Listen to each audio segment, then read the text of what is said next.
Hello there, and welcome to another First Strike, a first impression of a new game that was recently released within the last week or two. Do have to cover a couple things real quick. First of all, I've said before on this channel, despite my best intentions, I personally am not that interested in Bethesda-style RPGs, hence this footage you're seeing, obviously not Starfield. Also, my last First Strike video on Armored Core 6 sparked someone to comment on some issues with how I structured and designed these videos, so today is the start of a different approach that will hopefully convey my thoughts properly and show that I've given the game plenty of opportunities to shine. So, my curious brain saw this game about Netflix's Dragon Quest show, The Adventure of Dai, which I'd been curious about for a long time, but if I can't keep up with video games, TV shows are just never gonna happen for me. So, I was delighted to see my chosen medium present me with a way to preview and experience the story of the show so I don't have to wonder if I'm missing out. Now I'll know. So let's see what's the deal with Infinity Strash, Dragon Quest The Adventure of Dai. Whew, what a mouthful.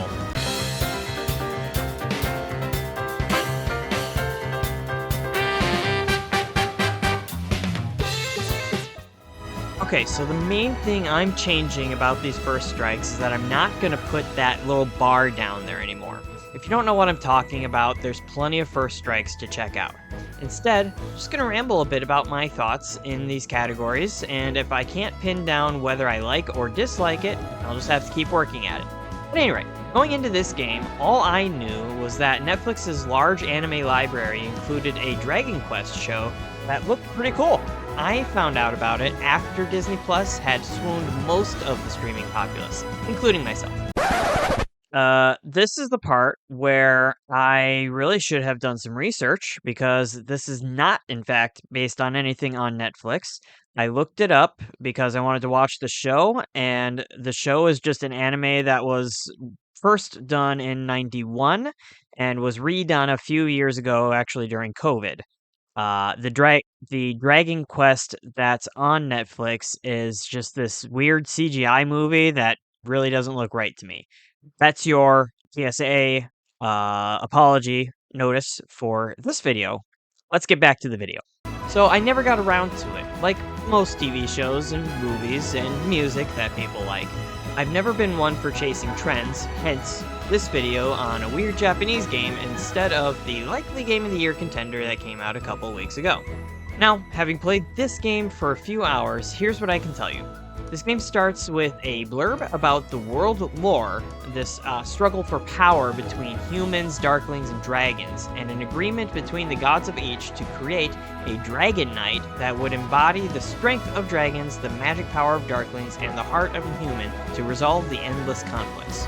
Cut to a battle between the young title character Dai and Baran, I'm not sure how to say that, who's a second Dragon Knight, apparently looking to wipe out humanity and trying to persuade Dai to join him. Dai, being the plucky young anime hero with spiky hair that he is, says, "No, stupid, let's fight!" And you. This is your main tutorial, ending in a wild attack that wipes out Dai's memories of basically his whole life, commencing your journey through an obvious retelling of the events of the show, which is pretty much Dragon Ball.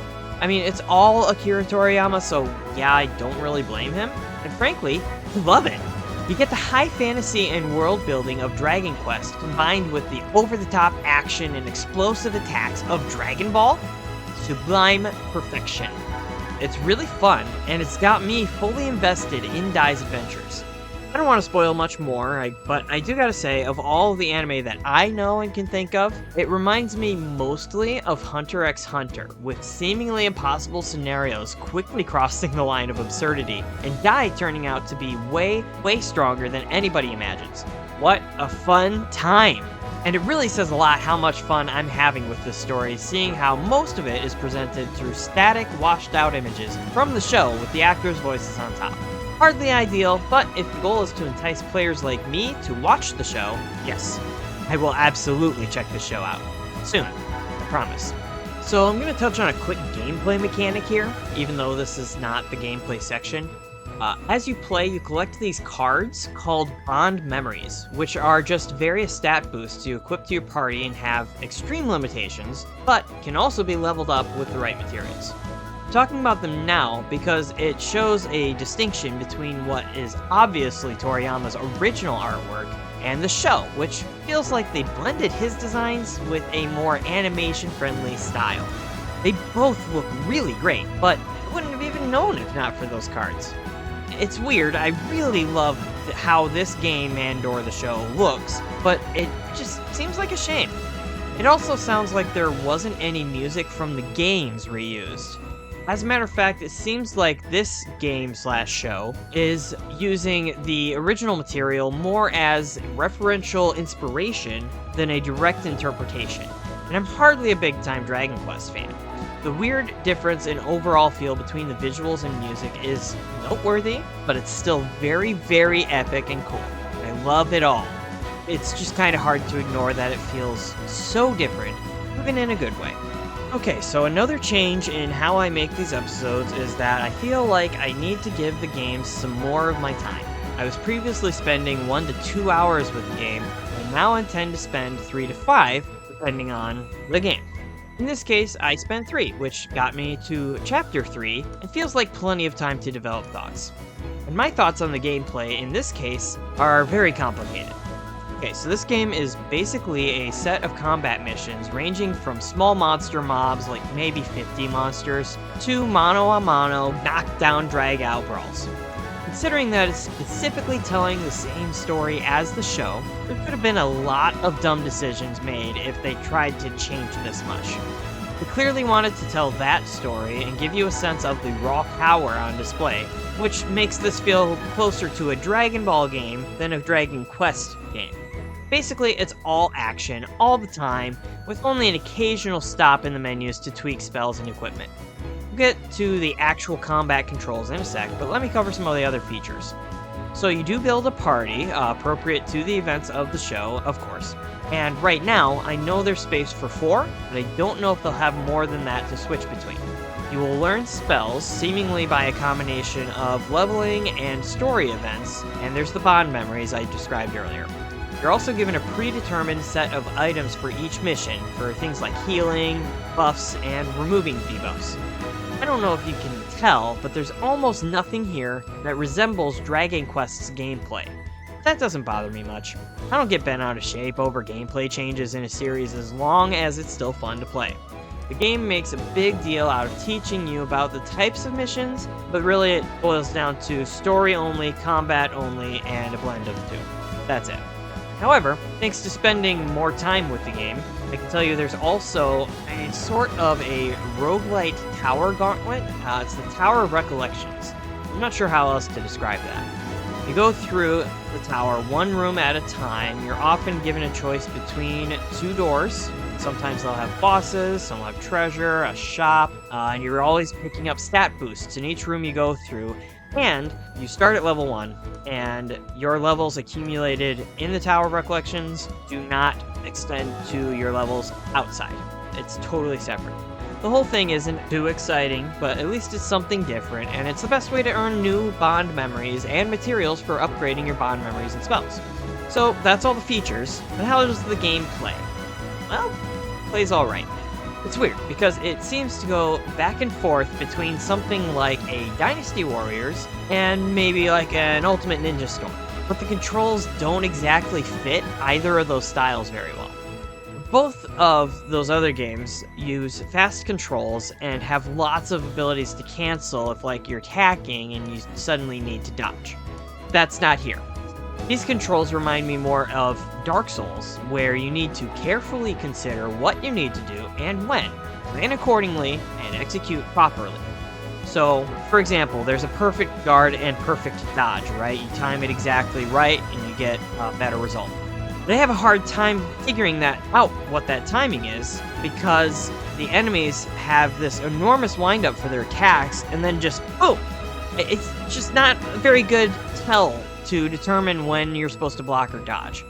That might be fine, except if there's any way to cancel your moves, and haven't found it. So, you started that heavy attack with a full second windup right before your opponent attacks? Well, too bad. You're stuck, and you're gonna get slapped. No guarding or blocking for you. This is by far the most frustrating part, because it's the only thing that gets me killed. I start doing something, I'll go to dodge, but it's too early, so I try to block. Apparently there's like a 45 cooldown frames after it, so it just won't let me block. I can't hold the button down either, and thanks to those weirdly long wind-ups and wind-downs, spamming seldom gets you the right timing. There's not even a quick recovery when you get knocked down, and they almost always use a follow-up attack that picks you while you're down. I've said a lot here, but overall, the gameplay is okay. It could have used a lot more time to bake, and possibly a helping hand from, I don't know, Platinum Games? You know, guys that Square Enix partnered with for Nier, that also makes killer action games all the time. Or maybe bring in the dude you got to do combat for Final Fantasy 16, which is sick! Can't win them all, I guess. I imagine this game was made with one goal in mind: get players to watch the show, or celebrate the show with the fans. Which I guess is 2 goals, but as a member of the former group, yeah, you pulled it off, Square Enix. I badly want to just go binge watch the show right now, but I'm not sure I can keep up enough excitement to finish your game anytime soon. The way this game is structured honestly feels like it was meant for mobile devices, but they couldn't get the combat to come together like they wanted to, so they made it for consoles instead. The way you find materials for upgrading, the limited mission structure, the constant still images, it feels like they took the easy way out. I long for the day we see something more like Dragon Ball Z Kakarot, a full-fledged RPG adventure that still follows the story and the pace of the show. Really, just please let me cancel out of a dodge so I can block instead, or use a block out of an attack combo. Please, pretty please. If you're curious about this game, I say wait for a sale, unless you're a fan of the show. I think fans will have a good time, regardless of some short-sighted decisions. That's all for this edition of First Strike. I hope you enjoyed this look at a game that's definitely being overlooked right now. Maybe for good reason, I'll let you make that call. Don't forget, do those YouTube-y things, like, comment, subscribe. Definitely subscribe, because next month is going to be First Strike month. I've got at least 2, maybe 3 of them planned. And you can look forward to some backlog reviews about other games released earlier this year, as I plan to spend the holiday months talking about new releases, instead of just my decades-old backlog. Also, if you'd be so kind, there is a link to Patreon in the description, and I'd love to see the extra support. I'll be sure to see you soon. Later!